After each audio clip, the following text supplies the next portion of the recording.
પાટણ જિલ્લાના શિક્ષણ જગતની અસ્મિતા ફરી એકવાર તાર થઈ ગઈ છે। શિક્ષક દિનની પૂર્વ સંધ્યાએ એક શિક્ષકની ગંદી હરકતો ઉજાગર થઈ હતી। રાધનપુર તાલુકાના નાની પીપળી ગામે પ્રાથમિક શાળામાં આ ઘટના બની હતી। નાની પીપળી પ્રાથમિક શાળામાં શિક્ષકે બાળાઓ સાથે અડપલા કર્યાનો આક્ષેપ લગાયો છે।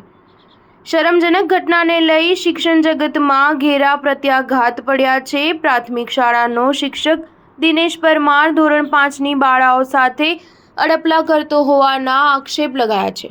તંત્ર દ્વારા ગ્રામજનોની રજૂઆત મળતા હડકંપ મચી ગયો હતો। અડપલા કર્યા હોવાનો આક્ષેપ થતા ગ્રામજનોએ શિક્ષકને મેથી પાક ચખાડ્યો અને ઘટનાને પગલે ટીપીઓ ટીડીઓ સહિત તંત્રના અધિકારીઓ ગામમાં દોડી આવ્યા। શિક્ષક દિનેશ જેઠાભાઈ પરમાર રજા ઉપર ઉતરી જતો રહ્યો। શિક્ષક સામે શિક્ષાત્મક પગલાં લેવા માટે ડીપીઓને રિપોર્ટ કર્યો। નાડોરાનું કહેવું છે શિક્ષક સામે શિક્ષાત્મક પગલાં લેવામાં આવશે તેવું ટીપીઓ હરખાભાઈ નાડોદાનું કહેવું છે। ચાર ન્યૂઝ 7 પાટણ।